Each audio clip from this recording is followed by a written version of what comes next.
Karnataka University Dharwad, previous year question papers as per 1920 syllabus. First, I will calculate the 5 marks questions on 2016 papers. Practical questions only. Prepare a frequency distribution for the following data, taking 10 as width of the class in interval using exclusive method. ಈ question ಏನು ಹೇಳಿದ್ದಾರೆ ಅಂದರೆ 10 digit ಬರೋ ಇಂಟರ್ವಲ್ನ exclusive method ಕಂಡುಹಿಡ್ರಿ ಅಂತ ಹೇಳ್ಯಾರೆ.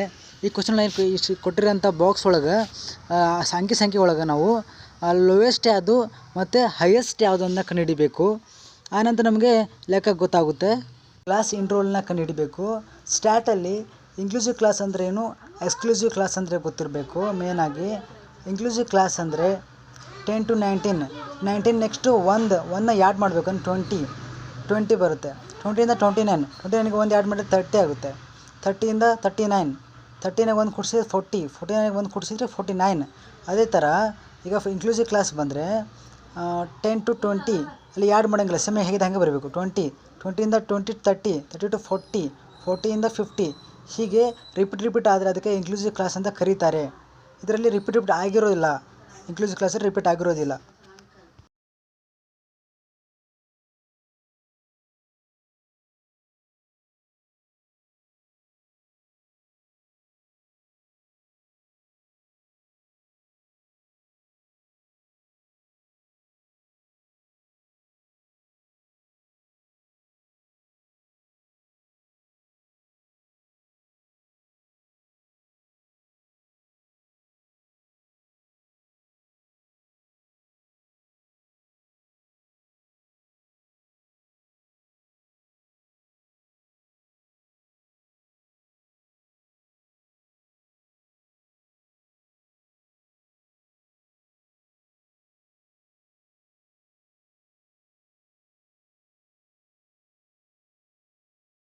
ಇವಾಗ ಟೆಲಿಮಾರ್ಕ್ ಮುಗೀತು. ಟೆಲಿಮಾರ್ಕ್ನ ಫ್ರೀಕ್ವೆನ್ಸಿಯಾಗಿ convert ಮಾಡಬೇಕು. ಯಾವ ರೀತಿ ಅಂದರೆ 4ನ 4 ಹೇಗಿದೆ ಹಾಗೆ ಬರೀಬೇಕು. ನಂತರ 5 ಇದೆ, 5 ಬರೀಬೇಕು. ನಂತರ 7 ಇದೆ, ಅಗೇನ್ 7 ಇದೆ, ಮತ್ತು 4 ಇದೆ, ಮತ್ತು 3 ಇದೆ. ಆಮೇಲೆ ಟೋಟಲ್ ಮಾಡಬೇಕು. ಟೋಟಲು 30 ಆಗುತ್ತೆ. ನೀವೇನಾದರೂ ಇಷ್ಟು ಕರೆಕ್ಟಾಗಿ ಮಾಡಿದರೆ ನಿಮ್ಗೆ ಈಸಿಯಾಗಿ 5 ಮಾರ್ಕ್ಸ್ ಪಕ್ಕ ಕೊಡ್ತಾರೆ. Second problem, draw histogram and frequency following from the following data. ಇದರಲ್ಲಿ ಕ್ಲಾಸ್ ಇಂಟರ್ವಲ್ ಕೊಟ್ಟಾರೆ, ಆಮೇಲೆ ಫ್ರೀಕ್ವೆನ್ಸಿ ಕೊಟ್ಟಾರೆ. ಈ ಕ್ಲಾಸ್ ಇಂಟರ್ವಲ್ ಮತ್ತು ಫ್ರೀಕ್ವೆನ್ಸಿ ತಗೊಂಡು ನಾವು ಮಾಡಬೇಕು, ಒಂದು ಡ್ರಾ ಹಾಕಬೇಕು. ಅದು ಎಕ್ಸ್ ಅಕ್ಷ ಮತ್ತು ವೈ ಅಕ್ಷ ಅಂತ ಥರ ಇಲ್ಲಿ ಕೊಟ್ಟಿರೋ ಹಾಗೆ ನಾವು ವೈ ಅಕ್ಷಕ್ಕೆ ಫ್ರೀಕ್ವೆನ್ಸಿ ಹಾಕಬೇಕು. ಆಮೇಲೆ ಎಕ್ಸ್ ಅಕ್ಷಕ್ಕೆ ಏನು ಹಾಕಬೇಕು ಅಂದರೆ ಕ್ಲಾಸ್ ಇಂಟರ್ವಲ್ ಹಾಕಬೇಕು. ಆಮೇಲೆ ಈ ಕ್ವಶನಲ್ಲಿ 24 ಹೈಯೆಸ್ಟ್ ಇದೆ, ಆಮೇಲೆ 8 ಲೋವೆಸ್ಟ್ ಇದೆ. ಇದನ್ನು ತೊಗೊಂಡು ನಾವು ಏನು ಮಾಡಬೇಕಂದ್ರೆ ಫ್ರೀಕ್ವೆನ್ಸಿನ ತಕ್ಕಂಗೆ ಹಾಕಬೇಕು. ಯಾವ ರೀತಿ ಅಂದರೆ 5, 10, 15, 20, 25, 30 ಈ ರೀತಿ ಹಾಕಬೇಕು. ಆಮೇಲೆ ಕ್ಲಾಸ್ ಇಂಟರ್ವಲ್ ಮೊದಲೇ ಕೊಟ್ಟಿರೋ ಹಾಗೆ 10, 20, 30 ಅಪ್ ಟು 60 ಮಟ್ಟ ಹಾಕ್ತಾ ಹೋಗಬೇಕು. ನಂತರ ಈ ಕ್ವಶನಲ್ಲಿ ಏನಾಗಿದೆ ಅಂದರೆ ನೋಡಿ, ಕ್ಲಾಸ್ ಇಂಟರ್ವಲ್ 0ಇಂದ 10 ಇದೆ, ಆಮೇಲೆ ಫ್ರೀಕ್ವೆನ್ಸಿ 8 ಇದೆ. ಅದೇ ಥರ ಇದು 10 ಕ್ಲಾಸ್ ಇಂಟರ್ವಲ್ ಮತ್ತು ಫ್ರೀಕ್ವೆನ್ಸಿ 8 ಹಾಕಿದ್ವಿ. ನೆಕ್ಸ್ಟು ಅದು 10ರಿಂದ 20 ಕ್ಲಾಸ್ ಇಂಟರ್ವಲ್, ಫ್ರೀಕ್ವೆನ್ಸಿ 12 ಇದೆ. ಈ ರೀತಿ ಹಾಕಬೇಕು. ಹಾಗೆ ಇದೇ ರೀತಿ ಪ್ರತಿಯೊಂದು ಹಾಕ್ತಾ ಹೋಗಬೇಕು. ಇದಕ್ಕೆ ಹಿಸ್ಟೋಗ್ರಾಮ್ ಎಂದು ಕರೀತಾರೆ. ಇದೇ ಥರ ಪೂರ್ತಿ ಅವ್ರು ಹೇಳಿರೋ ಹಾಗೆ ಹಿಸ್ಟೋಗ್ರಾಮ್ನ ಹಾಕಿ ಮುಗಿಸಿದ್ದೀವಿ. ನಂತರ ಫ್ರೀಕ್ವೆನ್ಸಿ ಫಾಲೋಗೋನ್ ಹಾಕಬೇಕು. ಫ್ರೀಕ್ವೆನ್ಸಿ ಫಾಲೋಗೋನ್ ಯಾವ ರೀತಿ ಅಂದರೆ ಈಗ 0ರಿಂದ 12ನ ಒಂದು ಲೈನ್ ಹೇಳಿದರೆ ಅದು ಫ್ರೀಕ್ವೆನ್ಸಿ ಫಾಲೋಗೋನ್ ಆಗುತ್ತೆ. ನೆಕ್ಸ್ಟ್ 12ರಿಂದ 18 ಒಂದು ಲೈನು, 18ರಿಂದ 24 ಒಂದು ಲೈನು. ಇದೇ ರೀತಿ ಪ್ರತಿಯೊಂದು ಲೈನ್ ಹಾಕ್ತಾ ಹೋದರೆ ಅದು ಫ್ರೀಕ್ವೆನ್ಸಿ ಫಾಲೋಗೋನ್ ಆಗುತ್ತೆ. ಈ ಕ್ವಶನಲ್ಲಿ ಕೊಟ್ಟಿರೋ ಹಾಗೆ ನಾವು ಫ್ರೀಕ್ವೆನ್ಸಿನ ಪೂರ್ತಿ ಹಾಕಿ ಮುಗಿಸಿದ್ವಿ. ಇದಕ್ಕೆ ನಾವು ಫ್ರೀಕ್ವೆನ್ಸಿ ಫಾಲೋಗೋನ್ ಅಂತೀವಿ. ಇದೇ ರೀತಿ ನೀವೇನಾದರೂ ಕರೆಕ್ಟಾಗಿ ಮಾಡಿದರೆ ನಿಮ್ಗೆ ಪಕ್ಕ 5 ಮಾರ್ಕ್ಸ್ ಕೊಡ್ತಾರೆ. 5 marks third question, calculate median and mode from the following data. ಈ ಕ್ವಶನಲ್ಲಿ ಏನು ಕೊಟ್ಟವ್ರೆ, ಎಫ್ ಕೊಟ್ಟವ್ರೆ, ಆಮೇಲೆ ಎಕ್ಸ್ ಕೊಟ್ಟವ್ರೆ. ಇವೆರಡು ತೊಗೊಂಡು ನಾವೇನು ಮಾಡಬೇಕು, ಆನ್ಸರ್ ಆಗಿ ಬರ್ಕೋಬೇಕು ಎಕ್ಸ್ ಮತ್ತು ಎಫ್ನ. ಆಮೇಲೆ ಏನು ಮಾಡಬೇಕು ಅಂದರೆ ಈ ಕೊಟ್ಟಿರೋಂಥ ಎಫ್ನ ಒಂದೊಂದಾಗಿ ಆ್ಯಡ್ ಮಾಡ್ತಾ ಹೋಗಬೇಕು. ಟೋಟಲ್ ನಮ್ಗೆ ಎಷ್ಟು ಬರುತ್ತಪ್ಪ ಅಂದರೆ 125 ಬರುತ್ತೆ. ಈ 125 ಆದಮೇಲೆ ನಮಗೆ ಮೀಡಿಯನ್ ಕಂಡುಹಿಡಬೇಕು. ಮೇನ್ಲಿ ಏನು ಬೇಕಪ್ಪ ಅಂದರೆ ಮೀಡಿಯನ್ಗೆ ಸಿ ಎಫ್ ಬೇಕು. ಸಿ ಎಫ್ನ ಕಂಡುಹಿಡಿಬೇಕಂದ್ರೆ ಯಾವ ರೀತಿ ಮಾಡಬೇಕಂದ್ರೆ, ಈ ಕೊಟ್ಟಿರೋಂಥ 8 ಮತ್ತು 10ನ ಕೂಡಿಸಿದ್ರೆ 18 ಆಗುತ್ತೆ. 18ನ 11 ಕೂಡಿಸಿದ್ರೆ 29 ಆಗುತ್ತೆ. ಹೀಗೆ 8 ಹೇಗಿದೆ 8 ಹಾಗೆ ಬರ್ಕೋಬೇಕು. ನಂತರ 8ಕ್ಕೆ 10 ಕೂಡಿಸಿದ್ರೆ ಎಷ್ಟಾಗುತ್ತೆ? 18 ಆಗುತ್ತೆ. ಆಮೇಲೆ 11 ಕೂಡಿಸಿದ್ರೆ 29 ಆಗುತ್ತೆ. 29ನ ಹಿಂಗೆ ಕೂಡಿಸ್ತಾ ಒನ್ ಬೈ ಕೂಡಿಸ್ತಾ ಹೋಗ್ತಾ ಕೊಟ್ಟಿರೋಂಥ CF ಎಂಡ್ ಬಂದಿರೋಂಥ ಅಮೌಂಟು ಎಫ್ನ ಅಮೌಂಟ್ ಲಾಸ್ಟ್ ಟೋಟಲ್ ಅಮೌಂಟ್ಗೆ ಸಮನಾಗಿರುತ್ತೆ. ನಂತರ ನಾವು ಮಾಡಬೇಕು, ಇದು ಎಕ್ಸ್ ಮತ್ತು ಎಫ್ ಕೊಟ್ಟರೆ discrete series size of n+1/2th item. ಅದನ್ನು ಕೆಳಗಡೆ ಹೇಗಿದೆ ಹಾಗೂ ನಾವು ಬರಿತಾ ಹೋಗ್ತೇವೆ. ಅದು n ಅಂದರೆ 125 + 1/2th ಐಟಮ್ ಮಾಡಿದ್ವಿ. ನೆಕ್ಸ್ಟ್ ನಾವು ಬಂದಿರೋಂಥ ಆನ್ಸರ್ ಬಂದುಬಿಟ್ಟು 63 ಬರುತ್ತೆ. 63 ಅಮೌಂಟ್ನ ನಾವು CF ಅಲ್ಲಿ ನೋಡ್ತಾ ಹೋಗಬೇಕು. 63 50 ಒಳಗಂತೂ ಬರೋಲ್ಲ, 70 ಒಳಗೆ ಬರುತ್ತೆ. 70 ಒಳನ ನಾವು ಏನು ಮಾಡಬೇಕು, ಒಂದು ಲೈನ್ ಆಗಿ ಕನ್ವರ್ಟ್ ಮಾಡ್ಕೋಬೇಕು. ಅಂದರೆ ನಮಗೆ ಅರ್ಥ ಆಗೋಕ್ಕೋಸ್ಕರ. ಕ್ಲಾಸ್ 24 ಬಂತು. ನೆಕ್ಸ್ಟು ನಾವು ಮೋಡ್ ಕಂಡುಹಿಡಬೇಕು. ಮೋಡ್ ಅಂದರೆ Z = the value which has highest frequency. ನಾವು ಫ್ರೀಕ್ವೆನ್ಸಿ ಒಳಗೆ ಹೈಯೆಸ್ಟ್ ಫ್ರೀಕ್ವೆನ್ಸಿನ ಕಂಡುಹಿಡಬೇಕು. ಅದು 25 ಇದೆ. Z = 25ನ ಬರ್ಕೊತೀವಿ. ನೆಕ್ಸ್ಟ್ ನೀವೇನೋದು ಇಷ್ಟು ಕರೆಕ್ಟಾಗಿ ಮಾಡಿದರೆ ನಿಮಗೆ ಪಕ್ಕ 5 ಮಾರ್ಕ್ಸ್ ಕೊಡ್ತಾರೆ. 5 marks. Fourth question.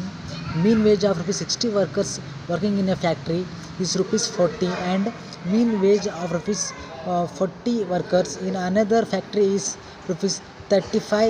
Find combined mean. Answer. ಇದರಲ್ಲಿ ಈಸಿಲಿ ನಾವು ಏನು ಫೈಂಡ್ ಮಾಡ್ಕೋಬೋದು ಅಂದರೆ, ಫಸ್ಟ್ ಕೊಟ್ಟಿರೋಂಥ ಅಮೌಂಟ್ ನಾವು N1 ಆಗಿ ಕನ್ವರ್ಟ್ ಮಾಡ್ಕೋಬೇಕು. ಸೆಕೆಂಡ್ ಕೊಟ್ಟಿರೋದು ಅಮೌಂಟ್ನ ನಾವು ಏನು ಮಾಡಬೇಕು, N2 ಆಗಿ ಕನ್ವರ್ಟ್ ಮಾಡ್ಕೋಬೇಕು. ಥರ್ಡ್ ಕೊಟ್ಟಿರೋಂಥ ಅಮೌಂಟ್ ನಾವು X1 ಅಂತ ಕನ್ವರ್ಟ್ ಮಾಡ್ಕೋಬೇಕು. ಫೋರ್ತ್ ಕೊಟ್ಟಿರೋಂಥ ಅಮೌಂಟ್ನ ನಾವು X2 ಅಂತ ಮಾಡಿ ನಾವು ಕಂಬೈನ್ಡ್ ಮೀನ್ನ ಕಂಡುಹಿಡಬೇಕು. ಈ ಕಂಬೈನ್ಡ್ ಮೀನಲ್ಲಿ ನಮಗೇನು ಬರುತ್ತೆ ಅಂದರೆ, ಫಾರ್ಮುಲಾ ಬಂದುಬಿಟ್ಟು X = N1 X1 + N2 X2 / N1 + N2. ಈಗ ಈ ಏನೋ ಕ್ವಶನಲ್ಲಿ ಕೊಟ್ಟಿರೋ ಹಾಗೆ ನಾವು ಬರಿತಾ ಹೋಗಬೇಕು. ಯಾವ ರೀತಿ ಅಂದರೆ, ಅವ್ರು ಕೊಟ್ಟಿರೋ ಹಾಗೆ ಫಾರ್ಮುಲಾ ತಗೊಂಡು ಬರಿತಾ ಹೋದ್ವಿ. ನಂತರ ನಾವು ಕೊಟ್ಟಿರೋ ಹಾಗೆ N1 X1 + N2 X2 / N1 X1ನ ನಾವು ಡಿವೈಡ್ ಮಾಡ್ಕೊಂಡು ಕ್ಯಾಲ್ಕುಲೇಟರ್ ಅಂತ N1 + ಮಾಡ್ಕೋಬೇಕು. ಆಮೇಲೆ ಡಿವೈಡ್ ಮಾಡಿದಾಗ 2400 ಮತ್ತು ಪ್ಲಸ್ 1400 ಬರುತ್ತೆ. ಪ್ಲಸ್ ಮಾಡಿಕೊಂಡು ಅದನ್ನ ಬರ್ಕೊಂಡು ನಂತರ /100 ಮಾಡಿದರೆ ನಮ್ಗೆ ಎಷ್ಟು ಬರುತ್ತೆ? 38 ಬರುತ್ತೆ. ಆ 38ನ ಬನೋಟ್ ಮಾಡಿದರೆ ಆನ್ಸರ್ ಮುಗೀತು. Question. For distribution mean 65, median 70 and standard deviation 25. Find first one coefficient of variance, second one coefficient of skewness. Answer. First coefficient of variance, CV is equal to standard deviation. This symbol means standard deviation divided by x bar. X bar means mean into 100. ಅದೇ ಥರ ಹಾಕೋಣ. Next CV is equal to standard deviation means 25ನ ಹಾಕಿದ್ವಿ. Next ಏನಾಯಿತು, X bar means ಮೀನ್ ಎಷ್ಟಿದೆ? 65 ಇದೆ. 65 ಹಾಕಿದರೆ ಎಷ್ಟು ಬಂದು ನಮಗೆ 38.46 ಬಂತು. CV is equal to 38.46. Next CV is equal to coefficient of skewness. ಅದರ coefficient of skewness ಫಾರ್ಮುಲಾ ಬಂದುಬಿಟ್ಟು SQ is equal to mean minus mode divided by standard deviation. standard deviation. ನಮಗೆ ಈ ಕ್ವಶನಲ್ಲಿ ಮೀನ್ ಕೊಟ್ಟರೆ, ಆಮೇಲೆ ಸ್ಟ್ಯಾಂಡರ್ಡ್ ಡಿವಿಷನ್ ಕೊಟ್ಟರೆ, mode ಕೊಟ್ಟಿಲ್ಲ. ಏನು standard division ಇದೆ 25 ಅಂತ, ಮೀನ್ ಇದೆ 65 ಅಂತ, ಮೀಡಿಯನ್ ಇದೆ. ಆಮೇಲೆ ನಮಗೇನು ಮೋಡ್ ಬೇಕು. ಈಗ ಮೋಡ್ ಕಂಡುಹಿಡಿಯೋಣ. ಮೋಡ್ ಯಾವ ರೀತಿ ಕಂಡುಹಿಡಬೇಕಂದ್ರೆ, Z is equal to 3 mean minus 2 mean ಥರ ಕಂಡುಹಿಡಬೇಕು. ನಂತರ ನಾವು ಹಾಕೋಣ Z is equal to ಅಂತ ಹಾಕಿ ಏನು ಮಾಡೋಣ, 3 ಹೇಗಿದೆ ಹಾಗೆ ಬರ್ಕೊಳ್ಳೋಣ. ನಂತರ ಮೀಡಿಯನ್ ಎಷ್ಟಿದೆ? 70 ಇದೆ. 70 ಬರ್ಕೊಳ್ಳೋಣ. ನಂತರ ಏನಾಯಿತು, 2 ಹೇಗಿದೆ ಹಾಗೆ ಬರ್ಕೊಳ್ಳೋಣ. ಇಂಟು ಮೀನ್ ಎಷ್ಟಿದೆ? 65 ಇದೆ. 65 ಹಾಕೋಣ. ಆನಂತರ ಏನಾಗುತ್ತೆ, ಇಸ್ ಈಕ್ವಲ್ ಟು ಹಾಕ್ಕೊಂಡು ನಂತರ 3 × 70 ಮಾಡಿದರೆ 210 ಬಂತು. ನಂತರ ಎಷ್ಟು ಬಂತು? 2 × 65 ಮಾಡ್ಕೊಂಡ್ರೆ 130 ಬಂತು. ನಂತರ 220 - 130 ಮಾಡಿದರೆ 80 ಬಂತು. ನಂತರ ನಮಗೆ ಏನು ಬಂತು, ಈ ಕ್ವಶನ್ ತಕ್ಕಂಥ ಎಸ್ಕೆ ತಕ್ಕಂಗೆ ಮೀನ್ ಮೈನಸ್ ಮೋಡ್ / ಸ್ಟ್ಯಾಂಡರ್ಡ್ ಡಿವಿಷನ್ ಥರ ಹಾಕೋಣ. ಈ ಕ್ವಶನಲ್ಲಿ 65 - 80 ಹಾಕಿದರೆ 15 ಬಂತು. ನಂತರ 25 ಬರ್ಕೊಳ್ಳೋಣ. ಬಂದಿರೋಂಥ ಆನ್ಸರ್ ಬಂದುಬಿಟ್ಟು 0.6. ನಂತರ ನಾವು 15 ಮಾರ್ಕ್ಸಿನ ಕ್ವಶನ್ ಮಾಡ್ತಾ ಹೋಗೋಣ. ನೀವೇನಾದರೂ ಇಷ್ಟು ಕರೆಕ್ಟಾಗಿ ಮಾಡಿದ್ರೆ ನಿಮಗೆ 5 ಮಾರ್ಕ್ಸ್ ಕೊಡ್ತಾರೆ. ಇವಾಗ 15 ಮಾರ್ಕ್ಸಿನ ಕ್ವಶನ್ಸ್ ಮಾಡ್ತಾ ಹೋಗೋಣ. 15 marks. First question. Calculate the mean and coefficient of range from the following frequency distribution. ಇದರಲ್ಲಿ ಕ್ಲಾಸ್ ಇಂಟರ್ವಲ್ ಕೊಟ್ಟರೆ ಫ್ರೀಕ್ವೆನ್ಸಿ ಕೊಟ್ಟಾರೆ. ನಾವು ಇದನ್ನು ಆನ್ಸರಾಗಿ ಬರ್ಕೊಳ್ಳೋಣ. ನಂತರ ಏನಾಗುತ್ತೆ, ಕಂಟಿನ್ಯೂಸ್ ಸೀರೀಸ್ ಪ್ರಾಬ್ಲಮ್. ಈ ಕ್ವಶನಲ್ಲಿ ಮೀನ್ ಮಿಡಿಯನ್ ಮೋಡ್ನ ಕಂಡುಹಿಡಬೇಕು. ಈ ಫಸ್ಟಿಗೆ ಮೀನ್ ಕಂಡುಹಿಡಬೇಕಂದ್ರೆ ನಮಗೇನು ಬೇಕು? ಮೊದಲಾಗಿ ಎಮ್ ಬೇಕು. ಎಮ್ ಯಾವ ರೀತಿ ಕಂಡುಹಿಡ್ತೇವೆ ಅಂದರೆ, ಕೊಟ್ಟಿರುವಂಥ ಕ್ಲಾಸ್ ಕಂಟ್ರೋಲಲ್ಲಿ ಮಿಡ್ ಸಂಖ್ಯೆನ ಕಂಡುಹಿಡಿಯಬೇಕು. ಅಂದರೆ 50 ಮತ್ತು 60 ನಡುವೆ ಎಷ್ಟಿದೆ, 55 ಇದೆ. ಹಾಗೆ 60 ಮತ್ತು 70 ನಡುವೆ 65 ಇದೆ. ಹೀಗೆ ಪ್ರತಿಯೊಂದು ಕಂಡುಹಿಡ್ತಾ ಹೋಗಬೇಕು. ನಂತರ ಎಫ್ ಎಮ್ ಮಾಡಬೇಕು. ಮೀನ್ ಬೇಕಂದ್ರೆ ಏನು ಬೇಕು, ಎಫ್ ಎಮ್ ಬೇಕು. ಎಫ್ ಎಮ್ ಯಾವ ರೀತಿ ಮಾಡ್ತೀವಿ ಅಂದರೆ 4 × 55 ಮಾಡಿದರೆ 220 ಬರುತ್ತೆ. ಹೀಗೆ ಕೂಡ ನಾವು ಎಮ್ನ ಕಂಡುಹಿಡಿದ್ವಿ. 50 60 ನಡುವೆ ಎಮ್ ಕಂಡುಹಿಡ್ಕೊಂಡ್ವಿ. ಈಗ ಎಫ್ ಎಮ್ ಅಂದರೆ ಎಫ್ ಮತ್ತು ಎಮ್ನ ಇಂಟು ಮಾಡ್ತಾ ಹೋದರೆ ನಮಗೆ ಎಫ್ ಎಮ್ ಬರುತ್ತೆ. ಅದೇ ರೀತಿ ಎಫ್ ಎಮ್ನ ಕೂಡಿಸ್ತೀವಿ. ಕೂಡಿಸಿದ ನಂತರ ಏನಾಗುತ್ತೆ, ನಮಗೆ ಮೀನ್ ಗೊತ್ತಾಗುತ್ತೆ. ಮೀನ್ ಕಂಡುಹಿಡಿದ ಯಾವ ರೀತಿ ಅಂದರೆ ಮೀನ್ = X bar summation F M / N. Summation F M ಎಷ್ಟು ಬಂದಿದೆ ಅಂದರೆ 9650 ಬಂದಿದೆ. ಹಾಗೆ ನಮಗೆ ಏನು ಕ್ಯಾಪಿಟಲ್ ಎಷ್ಟು 100 ಇದೆ, ಅದನ್ನು ಡಿವೈಡ್ ಮಾಡಿದರೆ ನಮಗೆ ಎಷ್ಟು ಬರುತ್ತೆ, 96.5 ಬರುತ್ತೆ. ಹೀಗೆ ನಮ್ಗೆ ಮಾಡಿದರೆ ನಮಗೆ ಆನ್ಸರ್ ಸಿಗುತ್ತೆ ಮೀನ್ದು. ನಂತರ ನಾವು ಮೀಡಿಯನ್ ಕಂಡುಹಿಡಿಬೇಕು. ಮೀಡಿಯನ್ ಅಂತ ಬರೆದ್ಬಿಟ್ಟು ನಂತರ ನಮಗೆ ಮಿಡ್ಲ್ ಕಂಡುಹಿಡಿಯೋಕ್ಕೆ ಏನು ಬೇಕು, ಮೇನ್ಲಿಯಾಗಿ ಸಿ ಎಫ್ ಬೇಕು. ಸಿ ಎಫ್ನ ಕಂಡುಹಿಡಿಯೋಣ. ಸಿ ಎಫ್ ಯಾವ ರೀತಿ ಅಂದರೆ ಎಫ್ನ 1/1 ಆ್ಯಡ್ ಮಾಡ್ತಾ ಹೋದರೆ ನಮಗೆ ಸಿ ಎಫ್ ಸಿಗುತ್ತೆ. ನಂತರ M class = n / 2th item. N ಅಂದರೆ ನಮ್ಗೆ ಕೊಟ್ಟಿದ್ದಾರೆ, ಇಲ್ಲಿ 100 ಕೊಟ್ಟಿದ್ದಾರೆ. / 2 ಇದೆ. ಅದಕ್ಕೆ ಏನು ಎಷ್ಟಿದೆ ಅಂದರೆ 100 ಇದೆ. / 2th ಐಟಮ್ ಬರ್ಕೊಂಡ್ವಿ. ನಂತರ ಅದು n / 2 ಮಾಡಿದರೆ 50 ಬರುತ್ತೆ. ಆ 50 ಹೇಗಿದೆ ಹಾಗೆ ಬರ್ಕೊಂಡ್ವಿ. ನಂತರ ಏನಾಗುತ್ತೆ ಅಂದರೆ ಈಗ ಕೊಟ್ಟಿರೋಂಥ ಸಿ ಎಫಲ್ಲಿ ನಮಗೆ 50 ಹುಡುಕಬೇಕು. 50 ಎಲ್ಲಿ ಬರುತ್ತೆ ಅಂದರೆ 57 ಒಳಗೆ ಬರುತ್ತೆ. ಅದ್ರ ಕ್ಲಾಸ್ ಬಂದುಬಿಟ್ಟು ಎಷ್ಟಿದೆ ಅಂದರೆ 90 ಮತ್ತು 100 ಇದೆ. ಆ 90 ಮತ್ತು 100ಕ್ಕೆ ಒಂದು line ಹೇಳ್ಕೋಬೇಕು.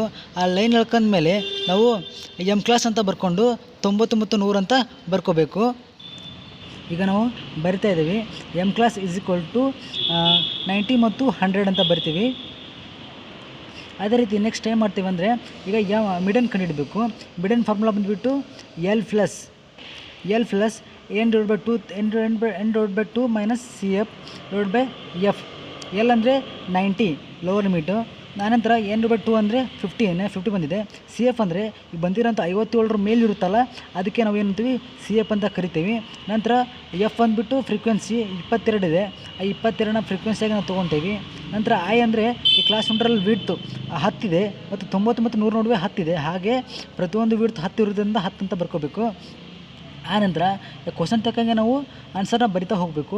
ಎಲ್ಲಂದರೆ 90, n / 50 minus C F ಈ ಹಾಕಬೇಕು. ಆಮೇಲೆ 50 - 35 ಮಾಡಿದರೆ 15 ಬರುತ್ತೆ. ಅದೇ ರೀತಿ 22 ಬರ್ಕೊಂಡ್ವಿ.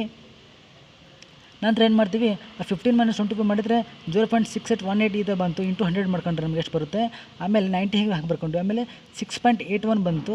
ನಂತರ ಆ 90ಗೆ ಪ್ಲಸ್ 6.81 ಮಾಡಿದರೆ 96.81 ಬರುತ್ತೆ. ಇದು ಮೀಡಿಯನ್ ಆನ್ಸರ್ ಆಗುತ್ತೆ. ನೆಕ್ಸ್ಟ್ ಏನಾಗುತ್ತೆ, ನಾವು ಮೋಡ್ ಕಂಡುಹಿಡಬೇಕು. ಮೋಡ್ ಫಾರ್ಮುಲಾ ಬಂದುಬಿಟ್ಟು Z ಕ್ಲಾಸ್. ಮೋಡ್ ಕಂಡುಹಿಡಬೇಕಾದ್ರೆ ಫಸ್ಟ್ Z ಕ್ಲಾಸ್ ಬೇಕು. ಅದಕ್ಕೆ Z class = the value which has highest frequency. Highest frequency ಬಂದುಬಿಟ್ಟು ನಮ್ಮ ಮೋಡಲ್ಲಿ ಎಷ್ಟಿದೆ ಅಂದರೆ 22 ಇದೆ. ಅದೇ ರೀತಿ 22 ಬರ್ಕೊಂಡ್ವಿ. ಆಮೇಲೆ 22 ಕ್ಲಾಸ್ ಎಷ್ಟಿದೆ, 90 ಮತ್ತು 100 ಇದೆ. Z ಕ್ಲಾಸ್ = 90 ಮತ್ತು 100ನ ಬರ್ಕೊಂಡ್ವಿ. ನಂತರ ಏನಾಗುತ್ತೆ, ಮೋಡ್ನ ಕಂಡುಹಿಡಬೇಕು. ಮೋಡ್ ಬಂದು Z L ಪ್ಲಸ್. ಈ ಸಿಂಬಲ್ ಬಂದುಬಿಟ್ಟು delta 1. Delta 1 = delta 1 plus delta 2 into I. Delta 1 ಅಂದರೆ F0 - F1. ಡೆಲ್ಟಾ 2 ಅಂದರೆ F0 - F2. ಈ ಕ್ವಶನಲ್ಲಿ ನೋಡಿ ಕೊಟ್ಟಿರೋಂಥ ಹೈಯೆಸ್ಟ್ ಫ್ರೀಕ್ವೆನ್ಸಿನ ನಾವೇನು F0 ಅಂತ ಬರ್ಕೊತೀವಿ. ಅದರ ಮೇಲ್ಗಡೆ ಇರೋದನ್ನು ನಾವೇನು ಮಾಡ್ಕೊತೀವಿ, F1 ಅಂತ ಬರ್ಕೊತೀವಿ. ಆನಂತರ ಅದ್ರ ಕೆಳಗಿರೋದನ್ನು F2 ಅಂತ ಬರ್ಕೊತೀವಿ. ಆನಂತರ ಏನು ಮಾಡ್ತೀವಿ ಅಂದರೆ ಈ ಫಾರ್ಮುಲಾ ತಕ್ಕಂಗೆ ನಾವು ಹಾಕ್ತಾ ಹೋಗ್ತೀವಿ. ಡೆಲ್ಟಾ 1 F0 - F1 ಎಷ್ಟಿತ್ತಪ್ಪ ಅಂದರೆ 22 ಇತ್ತು. 22 F0 - F1 ಅಂತ ಬರ್ಕೊಂಡ್ವಿ. ಆಮೇಲೆ ಏನಾಯಿತು, 22 - 15 ಮಾಡಿದಾಗ ನಮಗೆ ಎಷ್ಟು ಬರುತ್ತೆ, 7 ಬರುತ್ತೆ. ಅದೇ ರೀತಿ ಆಮೇಲೆ 22 ಮತ್ತು ಕೆಳಗಿರೋ ಡೆಲ್ಟಾ 1 ಮಾಡಿದರೆ 7 ಬರುತ್ತೆ. ಪ್ಲಸ್ 22 - 20 ಮಾಡಿ 2 ಬರುತ್ತೆ. ಅದೇ ರೀತಿ ಇದೇ ರೀತಿ ನಾವು ಹಾಕ್ತಾ ಹೋದ್ವಿ. ನಂತರ ಕೆಳಗಡೆ 90 ಪ್ಲಸ್ 7 ಹೇಗಿದೆ ಹೇಗೆ ಬರ್ಕೊಂಡು ಕೆಳಗೆ ನಾವು 7 + 2 9 ಬರುತ್ತೆ. ಇಂಟು 10 ಮಾಡಿದ್ವಿ. ನಂತರ 90 ಹೇಗಿದೆ ಹೇಗೆ ಬರ್ಕೊಂಡ್ವಿ. 7/9 ಮಾಡಿದ್ರೆ ಎಷ್ಟು ಬಂತು, 0.7 ಬಂತು. ಇಂಟು 10 ಮಾಡ್ಕೊಂಡ್ವಿ. ಇಂಟು 10 ಮಾಡ್ಕೊಂಡು ಎಷ್ಟು ಬಂತು, 7.7 ಬಂತು. ಪ್ಲಸ್ 90 ಮಾಡಿದ್ರೆ ಎಷ್ಟು ಬಂತು, 97.7 ಬಂತು. ನಾವೇನು ರೀತಿ ಕರೆಕ್ಟ್ ಮಾಡಿದರೆ ನಮಗೆ 15 ಮಾರ್ಕ್ಸ್ ಪಕ್ಕ ಕೊಡ್ತಾರೆ. In question, define partition value and what are the different partition values. Second one, calculate Q1, D4 and P70 for the following data. ಈಗ ಕ್ಲಾಸ್ ಇಂಟ್ರೋಲ್ ಕೊಟ್ಟರೆ ಫ್ರೀಕ್ವೆನ್ಸಿ ಕೊಟ್ಟಾರೆ. ಇದಾಗಂಗೆ ನಾವು ಏನು ಕಂಡುಹಿಡಬೇಕಂದ್ರೆ Q1 means quartile deviation, D means decile, P means ಪರ್ಸೆಂಟೈಲ್ನ ಕಂಡುಹಿಡಬೇಕು. Partition values and different partition values ಅಂತ ಇತ್ತು. ಅದರಲ್ಲಿ ಆನ್ಸರ್ ಬಂದುಬಿಟ್ಟು the partition value of measures which divide a given data into equal parts and known as partition values. It means ಈಗ ನೋಡ್ರಿ ನಾವು quarterly ಅಂತ ಓದ್ತೀವಿ, ಅದನ್ನು ಏನು ಮಾಡ್ತೀವಿ 4 ತಿಂಗಳಿಗೊಮ್ಮೆ ಡಿವೈಡ್ ಮಾಡ್ತೀವಿ.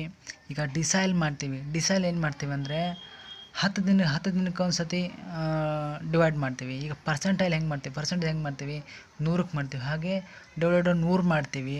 ಅದಕ್ಕೋಸ್ಕರ ಈಸಿಯಾಗಿ ಬರೀಬೇಕು. Partition values measure which is divide ಈ given data into equal part known as equal party ಅಂತ ಬರಬೇಕು. ನೆಕ್ಸ್ಟ್ ಬಿ ಬಂದ್ಬಿಟ್ಟು calculation of Q1, D4, P70. ಈ ಕ್ವಾರ್ಟೈಲ್, ಡಿಸೈಲ್, ಪರ್ಸೆಂಟೈಲ್ನ ಕಂಡುಹಿಡಿಯೋಕ್ಕೆ ಮೇನಾಗಿ ಏನು ಬೇಕಂದರೆ ನಮಗೆ ಮೀಡಿಯನ್ ಬೇಕು. ನಿಮಗೆ ಮೊದಲು ಗೊತ್ತಿರಬೇಕು ಮೀಡಿಯನ್ ಕಂಟಿನ್ಯೂಸ್ ಫಾರ್ಮುಲಾ ಗೊತ್ತಿರಬೇಕು. ಮೀಡಿಯನ್ ಫಾರ್ಮುಲಾ ಗೊತ್ತಿದ್ದರೆ ಮೀಡಿಯನ್ ಕಂಡುಹಿಡಿಯೋಕ್ಕೆ ಮೇನಾಗಿ ಏನು ಬೇಕು ಅಂದರೆ CF ಬೇಕು. CF ಹಾಕ್ಕೊಳ್ತೀನಿ. ಈ ಥರ ಮಾಡ್ತಾ ಹೋಗ್ಬೇಕು. ಮೀಡಿಯನ್ ಕಂಡುಹಿಡಿಯೋಕ್ಕೆ ಮೇನಾಗಿ ಏನು ಬೇಕು, ಇವಾಗ ನಮಗೆ CF ಬೇಕು. CF ಯಾವ ರೀತಿ ಕಂಡುಹಿಡಿಯೋದು ಅಂದರೆ 10 ತೆಗೆದು ಹಾಗೆ ಬರ್ಕೊಂತೀವಿ. 10ಕ್ಕೆ 18 ಕೂಡಿಸಿದ್ರೆ ಎಷ್ಟಾಗುತ್ತೆ 28 ಆಗುತ್ತೆ. 28ಕ್ಕೆ 54 ಕೂಡಿಸಿದ್ರೆ 52 ಆಗುತ್ತೆ. ಆಮೇಲೆ 52ಕ್ಕೆ 32 ಕೂಡಿಸಿದ್ರೆ 84 ಆಗುತ್ತೆ. 84ಕ್ಕೆ 26 ಕೂಡಿಸಿದ್ರೆ 110 ಆಗುತ್ತೆ. 110ಕ್ಕೆ ಹೀಗೆ ಪ್ರತಿಯೊಂದು ನಾವು ಕೂಡಿಸ್ತಾ ಹೋದರೆ ನಮಗೇನು ಸಿಗುತ್ತೆ CF ಸಿಗುತ್ತೆ. ಆನಂತರ ಏನು ಮಾಡಬೇಕು Q1 ಕ್ಲಾಸ್ ಕಂಡುಹಿಡಬೇಕು. Q1 ಕ್ಲಾಸ್ ಅಂದರೆ the size of n/4th item. 4 ಯಾಕೆ ಬಂತಂದರೆ ಕ್ವಾರ್ಟಲ್ಗೆ ನಾವು 4 ಡಿವೈಡ್ ಮಾಡ್ತೀವಿ. ಅನಂತರ ಏನಂದರೆ 140 ಬಂತು. 140 / 4 ಮಾಡಿದರೆ ನಮಗೆ ಎಷ್ಟು 35 ಸಿಕ್ತು. 35 ಅದರೊಳಗೆ ಬರುತ್ತೆ ಅಂದರೆ ನಮಗೆ 52 ಒಳಗೆ ಬರುತ್ತೆ. 52 ಬಂದುಬಿಟ್ಟು ನಮಗೇನಾಗುತ್ತೆ Q1 ಆಗುತ್ತೆ. ಅದಕ್ಕೆ ಒಂದು ನಾವು ಬಾಕ್ಸ್ ಲೈನ್ ಹಾಕಬೇಕು. ಆ ಥರ ಒಂದು ಲೈನ್ ಹಾಕಿಬಿಟ್ಟು ಅದ್ರ ಕ್ಲಾಸ್ನ Q1 = 120 - 120 ಥರ ಬರ್ಕೋಬೇಕು. ಆನಂತರ ನಾವು ಕ್ವಾರ್ಟೈಲ್, ಡಿಸೈಲ್, ಪರ್ಸೆಂಟೈಲ್ ನಮಗೆ ಗೊತ್ತಿರಬೇಕಂದ್ರೆ ನಮಗೇನು ಬೇಕು ಈ ಥರ ಮೀಡಿಯನ್ ಫಾರ್ಮುಲಾ ಗೊತ್ತಿರಬೇಕು. ಅದು ಬಂದುಬಿಟ್ಟು Q1 = L+1 n/4 - CF F × C. C means width of class. ಈ ಕ್ವಶನಲ್ಲಿ ಆ ಫಾರ್ಮುಲಾ ತಕ್ಕಂಗೆ ಬರೆದ್ವಿ. ನಮ್ಗೆ ಎಷ್ಟು ಸಿಕ್ತು Q1 ಅಂದರೆ 122.91 ಸಿಕ್ತು. ನೆಕ್ಸ್ಟು D4ನ /4 ಡಿವೈಡ್ ಮಾಡ್ತೀವಿ. ಆನಂತರ ಏನು ಮಾಡ್ತೀವಿ ಆ ಫಾರ್ಮುಲಾ ತಕ್ಕಂಗೆ ಬರ್ತಾ ಹೋಗ್ತೀವಿ. ಈಗ Q1ನ 4 ಡಿವೈಡ್ ಮಾಡಿದ್ವಿ. ಈಗ D4ನ 10 ಡಿವೈಡ್ ಮಾಡ್ತೀವಿ ಅಷ್ಟೇ, ಅದರಲ್ಲಿ ಬೇರೆ ಏನಿಲ್ಲ. ಆನಂತರ ಏನಾಗುತ್ತೆ ಫಾರ್ಮುಲಾ ತಕ್ಕಂಗೆ ಹಾಕ್ತಾ ಹೋಗ್ತೀವಿ. ಆನಂತರ ಈಗ ಇದರಲ್ಲಿ D4 56 ಬಂತು. ಆ Q1ನಲ್ಲಿ 35 ಬಂದಿತ್ತು. ಆ 35ನ 52 ಒಳಗೆ ತೊಗೊಂಡಿದ್ವಿ. ಅದೇ ರೀತಿ ಈ 56ನ 84 ಒಳಗೆ ತೊಗೋಬೇಕು. ಆನಂತರ ಏನಾಗುತ್ತೆ ಅಂದರೆ ಅದ್ರ ಕ್ಲಾಸ್ನ 130 ಮತ್ತು 140ನ ಬರಿತೇವೆ. ಆಮೇಲೆ ಏನಾಗುತ್ತೆ ಅಂದರೆ ನಾವು D4 ಕ್ಲಾಸ್ ಮುಗಿತು. ಇವಾಗ D4 ಮೀಡಿಯನ್ ಮಾಡೋಣ. ಯಾವ ರೀತಿ D4 ಫಾರ್ಮುಲಾ ಸೇಮ್ ಅದೇ ರೀತಿ ಹಾಕೋದು. ಆಮೇಲೆ ಈ 56 ಹೇಗಿದೆ ಅಂದರೆ ಹೋದ ಸಾರಿ Q1ನಲ್ಲಿ 52 ಬಂದಿತ್ತು, ಅದಕ್ಕೆ 28 CF ಬರ್ತಿದ್ವಿ. ಇದು 56 ಬಂದಿದೆ, ಇದಕ್ಕೆ 52 CF ಬರೆಯೋಣ. ಆನಂತರ ಈ ಕ್ವಶನಲ್ಲಿ ಹೇಗಿದೆ ಹಾಗೆ ಬರ್ಕೊಳ್ಳೋಣ. ಆನಂತರ ಏನಾಗುತ್ತೆ ಅಂದರೆ 56 - 52 ಮಾಡಿದರೆ ನಮಗೆ 4 ಬರುತ್ತೆ. ಆಮೇಲೆ ಏನಾಗುತ್ತೆ 32 ಬರ್ಕೊಂಡ್ವಿ. ಆ 4 ಮತ್ತು 32 ಮಾಡಿದರೆ 0.125 ಬಂತು. ಇಂಟು 10 ಮಾಡ್ಕೊಂಡ್ರೆ 1.25 ಬಂತು. ಆನಂತರ ನಮಗೆ D4 ಎಷ್ಟು ಬಂತಂದರೆ 131.25 ಬಂತು. ಆನಂತರ ನಮಗೆ P70 ಮಾಡ್ಕೊಳ್ಳೋಣ. P70 ಯಾವ ರೀತಿ ಅಂದರೆ ಅದು ಸೇಮ್ ಫಾರ್ಮುಲಾ ಹಾಕಿ ಅದಕ್ಕೆ 100ಇಂದ ಡಿವೈಡ್ ಮಾಡ್ಕೊಳ್ಳೋಣ. ಆಮೇಲೆ ಅದನ್ನು ಯಾವ ರೀತಿ ಮಾಡೋಣ ಅಂದರೆ ಅದು ಫಾರ್ಮುಲಾ ಹೆಂಗಿದೆ 9800 / 100 ಮಾಡಿದ್ರೆ ನಮಗೆ 98 ಸಿಕ್ತು. ಆನಂತರ ಏನಾಗುತ್ತೆ ಅಂದರೆ ನಮಗೆ 98 110 ಒಳಗೆ ಸಿಗುತ್ತೆ. 110 ಕ್ಲಾಸ್ ಬಂದುಬಿಟ್ಟು 140 150 ಬರುತ್ತೆ. ಅದು ಹೇಗಿದೆ ಹಂಗೆ ಬರ್ಕೊಂಡ್ವಿ. ಆನಂತರ P70ದು ಮೀಡಿಯನ್ ಹಾಕೋಣ. ಮೀಡಿಯನ್ ಫಾರ್ಮುಲಾ ಹಾಕಿಬಿಟ್ಟು ಆ ಫಾರ್ಮುಲಾ ತಕ್ಕಂಗೆ ಬರಿತಾ ಹೋಗೋಣ. L140 ಬರ್ಕೊಂಡ್ವಿ. n/100 ಮಾಡ್ಕೊಂಡ್ರೆ ನಮಗೆ 98 ಸಿಕ್ತು. 98 ಬರ್ಕೊಂಡ್ವಿ. ಆನಂತರ CF ನಮಗೆ 84 ಬಂತು, 84 ಬರ್ಕೊಂಡ್ವಿ ಡಿವೈಡೆಡ್ ಬೈ ಸಿ ಎಫ್ ಬಂದುಬಿಟ್ಟು 26 ಹೇಗಿದೆ ಹಾಗೆ ಬರ್ಕೊಂಡ್ವಿ ಇಂಟು 10 ಮಾಡ್ಕೊತೀವಿ. ಆನಂತರ 98 84 ಮಾಡ್ಕೊಂಡು 19 ಬಂತು, ಆಮೇಲೆ 26 ಬಂತು. 14 ಮತ್ತು 26 ಮಾಡಿದಾಗ ಆನ್ಸರ್ ಬಂತು. ಫೈನಲ್ ಆಗಿ ನಮಗೆ 70 ಬಂದಿದ್ದು 145.38 ಬಂತು. ಓವರ್ ಆಲ್ ಇಷ್ಟು ಮಾಡಿದರೆ ನಮ್ಗೆ ಎಷ್ಟು ಸಿಗುತ್ತೆ ಅಂದರೆ 15 ಮಾರ್ಕ್ಸ್ ಪಕ್ಕ ಸಿಗುತ್ತೆ. ಇಷ್ಟು ದಯವಿಟ್ಟು ಮಾಡಿ. 15 marks third question. Calculate M D from the mean and mode from the following data. ಅಂದರೆ ಮೀನ್ ಡಿವಿಷನ್ ಫ್ರಮ್ ಮೀನ್, ಆಮೇಲೆ ಕ್ಲಾಸ್ ರೂಟಲ್ಲಿ ಕೊಟ್ಟಾರೆ, ಆಮೇಲೆ ಫ್ರೀಕ್ವೆನ್ಸಿ ಕೊಟ್ಟಾರೆ. ನಮಗೆ ಮೇನಾಗಿ ಬೇಕಾಗಿದ್ದು ಏನಪ್ಪ, ಮೀನ್ ಡಿವಿಷನ್ ಫ್ರಮ್ ಮೀನ್ ಕಂಡುಹಿಡಿಯೋಕೆ ಏನು ಬೇಕು, ಮೀನ್ ಬೇಕು. ಮೀನ್ ಕಂಡುಹಿಡಿಯೋಕೆ ಏನು ಬೇಕಪ್ಪ, ಮಿಡ್ಲ್ ವ್ಯಾಲ್ಯೂ ಅಂದರೆ ಎಮ್ ಯಾವ ರೀತಿ ಕಂಡುಹಿಡಿಬೇಕಂದ್ರೆ ಕ್ಲಾಸ್ ರೂಟಲ್ಲಿ 0 ಮತ್ತು 10 ಕೊಟ್ಟಿದ್ದಾರೆ. ಆ 10 ಮತ್ತು ಮಿಡ್ಲಿರುವ ವ್ಯಾಲ್ಯೂ ಅಂತ 5ನ ಹಿಂಗೆ 5 ಈಗ 5 10 15 ಹೀಗೆ ಮಿಡ್ಲ್ ಏನಿರುತ್ತೆ ಅದು ಬರಿತಾ ಹೋಗಬೇಕು. ಆಮೇಲೆ ಏನಾಗುತ್ತೆ ನಮಗೆ ಈ ಮಿಡ್ಲ್ ವ್ಯಾಲ್ಯೂ ಸಿಗುತ್ತೆ. ಈಗ ಪ್ರತಿಯೊಂದು ಹಾಕ್ತಾ ಹೋಗಬೇಕು. ಆಮೇಲೆ 30 40 35 ಸಿಗುತ್ತೆ, 40 50ರಿಂದ 45 ಸಿಗುತ್ತೆ. ಹೀಗೆ ಪ್ರತಿಯೊಂದು ಸಿಕ್ತು. ಆಮೇಲೆ ಎಫ್ ಎಮ್ ಯಾವ ರೀತಿ ಮಾಡ್ತೀವಿ ಅಂದರೆ ಎಫ್ ಮತ್ತು ಎಮ್ ಮಾಡ್ತೀವಿ. 3 ಮತ್ತು 5 ಇಂಟು ಮಾಡಿದ್ರೆ 15 ಬಂತು, 6 ಮತ್ತು 15 ಮಾಡಿದ್ರೆ 40 ಬಂತು. ಹೀಗೆ ಪ್ರತಿಯೊಂದನ್ನು ಇಂಟು ಮಾಡ್ತಾ ಬರಿತಾ ಇರ್ತೀವಿ. ಹೀಗೆ ಈ ಥರ ಬರಿತಾ ಇದು ನಮಗೆ ಸಿಗುತ್ತೆ, ಎಫ್ ಎಮ್ ಸಿಗುತ್ತೆ. ನಂಗೆ ಫೈನಲ್ ಆಗಿ ಏನೇನು ಬರುತ್ತೆ ಅಂದರೆ ಎಫಲ್ಲಿರೋ 8ನ ಇಂಟು M45ನ ಇಂಟು ಮಾಡಬೇಕು, 8 ಇಂಟು 45ನ ಮಾಡಬೇಕು. 45 ಮಾಡಿದ ಮೇಲೆ ಸಿಗುತ್ತೆ 360 ಸಿಗುತ್ತೆ. 360 ಹಿಂಗೆ ಬರೆದ್ವಿ. ಈಗ ಪ್ರತಿಯೊಂದು ಇದೇ ಥರ ಇಂಟು ಮಾಡ್ತಾ ಹೋದರೆ ನಮಗೆ ಫೈನಲ್ ಆಗಿರೋ ಒಂದು ಅಮೌಂಟ್ ಸಿಗುತ್ತೆ 1790 ಅಂತ. ಅದನ್ನ ತೊಗೊಂಡು ನಾವೇನು ಮಾಡಬೇಕು, ಮೀನ್ನ ಕಂಡುಹಿಡಬೇಕು. ಮೀನು 1790 ರೂಪಾಯಿ 50 ಮಾಡಿದ್ರೆ ನಮಗೆ ಸಿಕ್ತು 30.58 ಸಿಕ್ತು. ಆನಂತರ ನಮಗೆ ಬೇಕು ಈ symbol means parallel D.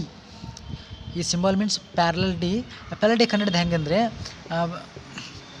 Median middle value means ಮೀನ್ ಮೈನಸ್ ಮಿಡ್ಲ್ ವ್ಯಾಲ್ಯೂ. ಈ ಪ್ಯಾರಲಲ್ ಡಿ ಕಂಡುಹಿಡಿಬೇಕಂದ್ರೆ ಮಾಡಬೇಕು, ಮೀನ್ ಮೈನಸ್ ಮಿಡ್ಲ್ ವ್ಯಾಲ್ಯೂ ಕಂಡುಹಿಡಿದ್ರೆ ಮೇಲೆ ಸಿಗುತ್ತೆ ಪ್ಯಾರಲಲ್ ಡಿ ಸಿಗುತ್ತೆ. ಪ್ಯಾರಲಲ್ ಡಿ ಇದೇ ರೀತಿ ನಾವು ಮಾಡ್ತಾ ಹೋಗಬೇಕು. ಆನಂತರ ಹೀಗೆ 30.8 ಮೈನಸ್ 5, 38 ಮೈನಸ್ 5 25, 38.8 35, 35 and 45 ಹೀಗೆ ಪ್ರತಿಯೊಂದನ್ನು ನಾವೇನು ಮಾಡಬೇಕು, ಲೆಸ್ ಮಾಡ್ತಾ ಹೋಗಬೇಕು. ಪ್ಯಾರಲಲ್ ಎಫ್ ಡಿ ಯಾವ ರೀತಿ ಮಾಡೋದು ಅಂದರೆ frequency into parallel D, F into parallel D ಮಾಡಬೇಕು.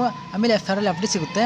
ಅದು ಪ್ಯಾರಲಲ್ ಎಫ್ ಡಿ ಕೊನೆ ಸಿಕ್ಕ ಮೇಲೆ ಏನಾಗುತ್ತೆ, ಕೊನೆಯದಾಗಿ parallel F D divide by N. Parallel F D ಎಷ್ಟಿದೆ ಅಂದರೆ 649.6 ಇದೆ, ಎನ್ನು 50 ಇದೆ.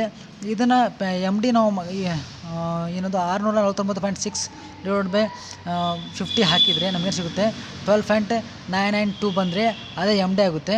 ನೆಕ್ಸ್ಟ್ ನಾವು ಏನು ಕಂಡುಹಿಡಬೇಕು, calculation of mean division from mode ಕಂಡುಹಿಡಬೇಕು. ಮೋಡ್ ಕಂಡುಹಿಡೋಕ್ಕೆ ನಮಗೇನು ಬೇಕಾಗಿಲ್ಲ. ನಮಗೇನು ಬೇಕಪ್ಪ ಮೀನ್ ಕಂಡುಹಿಡೋಕ್ಕೆ ಅಂದರೆ ಹೈಯೆಸ್ಟ್ ಫ್ರೀಕ್ವೆನ್ಸಿ ಬೇಕು, ಮಿಡ್ಲ್ ವ್ಯಾಲ್ಯೂ ಬೇಕು, ಪ್ಯಾರಲಲ್ ಡಿ ಬೇಕು, ಪ್ಯಾರಲಲ್ ಎಫ್ ಡಿ ಬೇಕು ಅಷ್ಟೇ. ನಾವು ಮೀನ್ ಅಂತೂ ಗೊತ್ತಿದೆ, ಸೆಂಟ್ರಲ್ಲಿ ಇರೋ ಅಮೌಂಟ್ ಬರ್ತಾ ಹೋಗ್ತೀವಿ. ಪ್ಯಾರಲಲ್ ಎಫ್ ಡಿ ಮಾಡೋದು ಹೇಗೆಂದರೆ ಪ್ಯಾರಲಲ್ ಡಿ ಮಾಡಬೇಕಂದ್ರೆ ನಾವು ಮೇನಾಗಿ ನಮಗೆ ಮೋಡ್ ಬೇಕು. ಫಸ್ಟಿಗೆ ಮೋಡ್ ಕ್ಲಾಸ್ದು the value which has highest frequency ಅಂತ ಹೇಳಿದ್ವಿ. ಆನಂತರ ಹೈಯೆಸ್ಟ್ ಫ್ರೀಕ್ವೆನ್ಸಿ ಎಷ್ಟಿದೆ 13 ಇದೆ. ಆಮೇಲೆ ಜಡ್ ಕ್ಲಾಸ್ ಎಷ್ಟಿದೆ ಅಂದರೆ 13 ಮುಂದಿರೋದು 30 ಮತ್ತು 40. ಅದನ್ನು ನಾವು ಜಡ್ ಕ್ಲಾಸ್ ಆಗಿ ಬರ್ಕೊಂಡ್ವಿ. ಆನಂತರ ಏನಾಗುತ್ತೆ ಅಂದರೆ ಜಡ್ ಕ್ಲಾಸ್ ಫಾರ್ಮುಲಾ ಹಾಕಿ ಬರಿಬೇಕು. Z is equal to L plus delta 1 divide by delta 1 plus delta 2 into I. Delta 1 ಅಂದರೆ F0 ಮೈನಸ್ F1, ಡೆಲ್ಟಾ 2 ಅಂದರೆ F0 ಮೈನಸ್ F2. ಅದೇ ರೀತಿ ಈಗ ಕ್ವಶನಲ್ಲಿ ಬಂದುಬಿಟ್ಟು ಹೈಯೆಸ್ಟ್ ಫ್ರೀಕ್ವೆನ್ಸಿನ F0 ಅಂತ ಹಾಕ್ಕೊಂತೀವಿ, ಹೈಯೆಸ್ಟ್ ಫ್ರೀಕ್ವೆನ್ಸಿ ಮೇಲಿರೋದನ್ನ F1 ಅಂತ ಹಾಕ್ಕೊಂತೀವಿ, ಹೈಯೆಸ್ಟ್ ಫ್ರೀಕ್ವೆನ್ಸಿ ಕೆಳಗಿರೋದನ್ನ F2 ಅಂತ ಹಾಕ್ಕೊಂತೀವಿ. ಆನಂತರ ಏನಾಗುತ್ತೆ ನಮಗೆ ಲೆಕ್ಕ ಮಾಡಲಿಕ್ಕೆ ಈಸಿ ಆಗುತ್ತೆ. ಈಗ ಫಾರ್ಮುಲಾ ಇರೋ ಹಾಗೆ ನಾವು ಪ್ರತಿಯೊಂದನ್ನು ಬರಿತಾ ಹೋಗ್ತೀವಿ. ಆಮೇಲೆ ನಮ್ಮ ಕೊನೆದಾಗಿ ಎಷ್ಟು ಸಿಕ್ತಪ್ಪ 34.44 ಸಿಕ್ತು ನಮಗೆ ಮೋಡು. ಆಮೇಲೆ ನಮಗೇನು ಬೇಕು, ಎಮ್ ಡಿ ಬೇಕು. ಎಮ್ ಡಿ ಸಿಕ್ಕಿದ ಮತ್ತು ಪ್ಯಾರಲಲ್ ಡಿ ಬೇಕು. ಪ್ಯಾರಲಲ್ ಡಿ ಅಂದರೆ ಜಡ್ ಮೈನಸ್ ಎಮ್ ಅಂದರೆ ಮೋಡ್ ಮೈನಸ್ ಮೀಡಿಯನ್ ಮಾಡಿದ್ರೆ ನಮಗೆ ಸಿಗುತ್ತೆ ಪ್ಯಾರಲಲ್ ಡಿ ಸಿಗುತ್ತೆ. ಈಗ ಪ್ರತಿಯೊಂದು 34.44 25 35 35 45 ಹಿಂಗೆ ಇಂಟು ಮಾಡ್ತಾ ಹೋಗಿದ್ವಿ. ನಮಗೆ ಏನು ಸಿಕ್ತು, ಪ್ಯಾರಲಲ್ ಡಿ ಸಿಕ್ತು. ಪ್ಯಾರಲಲ್ ಎಫ್ ಡಿ ಮಾಡೋದು ಹೇಗೆಂದರೆ ಪ್ಯಾರಲಲ್ ಡಿ ಇಂಟು ಎಫ್ ಮಾಡಿದರೆ ಪ್ಯಾರಲಲ್ ಎಫ್ ಡಿ ಸಿಗುತ್ತೆ. ಪ್ಯಾರಲಲ್ ಎಫ್ ಡಿ ಬರೆದ್ವಿ. ಪ್ಯಾರಲಲ್ ಎಫ್ ಡಿ ಆನ್ಸರ್ ಬಂದುಬಿಟ್ಟು 647.84 ಬಂತು. M D formula is equal to summation parallel F D divide by N ಬಂತು. Summation parallel D ಇಷ್ಟಿದೆ. ಕೊನೆದಾಗಿ ನಮಗೆ ಎಮ್ ಡಿ ಎಷ್ಟು ಸಿಕ್ತಂದರೆ 12.5 ಇಂಟು 40 ಸಿಕ್ತು. ಇಷ್ಟು ಮಾಡಿದ್ರೆ 15 ಮಾರ್ಕ್ಸ್ ಸಿಗುತ್ತೆ. ಇಷ್ಟು ನಮಗೆ ಏನು ಮಾಡಿದರೆ 15 ಮಾರ್ಕ್ಸ್ ಸಿಗುತ್ತೆ. First question find curl Pearson coefficient of skewness from the following data. ಇದರಲ್ಲಿ ಕ್ಲಾಸ್ ರೂಮ್ಗಳು ಕೊಟ್ಟಿದ್ದಾರೆ, ಎಷ್ಟು ಕೊಟ್ಟಿದೆ 7 ಕೊಟ್ಟಾರೆ, ಫ್ರೀಕ್ವೆನ್ಸಿ ಕೊಟ್ಟಾರೆ. ಆನಂತರ ನಾವೇನು ಕಂಡುಹಿಡಬೇಕು, ಆನ್ಸರ್ನ ಕಂಡುಹಿಡಬೇಕು. ಆನ್ಸರ್ನ ಯಾವ ರೀತಿ ಕಂಡುಹಿಡಬೇಕಂದ್ರೆ calculation of Karl Pearson's coefficient of ಸ್ಕ್ಯೂನೆಸ್ನ ಕಂಡುಹಿಡಬೇಕು. ಆನಂತರ ಏನಾಗುತ್ತೆ, ಕ್ಲಾಸ್ ರೂಮ್ಗಳು ಕೊಟ್ಟಾರೆ ಈ ರೀತಿ, ಆಮೇಲೆ ಫ್ರೀಕ್ವೆನ್ಸಿ ಕೊಟ್ಟಾರೆ. ಅದೇ ರೀತಿ ಹಿಂಗೆ ನಾವು ಪ್ರತಿಯೊಂದು ಮಾಡ್ತಾ ಹೋಗಬೇಕು. Karl Pearson coefficient of skewness ಮಾಡಬೇಕಂದ್ರೆ ನಾವೇನು ಮಾಡಬೇಕು, ಎಮ್ ಕಂಡುಹಿಡಬೇಕು, ಎಫ್ ಎಮ್ ಕಂಡುಹಿಡಬೇಕು, ಡಿ ಕಂಡುಹಿಡಬೇಕು, ಎಫ್ ಡಿ ಕಂಡುಹಿಡಬೇಕು, ಎಫ್ ಡಿ ಸ್ಕ್ವೇರ್ ಕಂಡುಹಿಡಬೇಕು. ಎಮ್ ಕಂಡುಹಿಡಿದು ಯಾವ ರೀತಿ ಅಂದರೆ ಕ್ಲಾಸ್ ರೂಮ್ನಲ್ಲಿ ಕೊಟ್ಟಿರೋಂಥ ಮಿಡ್ ವ್ಯಾಲ್ಯೂನ ನಾವು ಬರಿತಾ ಹೋಗಬೇಕು. ಆಮೇಲೆ ಎಫ್ ಎಮ್ ಅಂದರೆ ಎಫ್ ಇಂಟು ಎಮ್ ಮಾಡಿದರೆ ನಮಗೆ ಎಫ್ ಎಮ್ ಸಿಗುತ್ತೆ.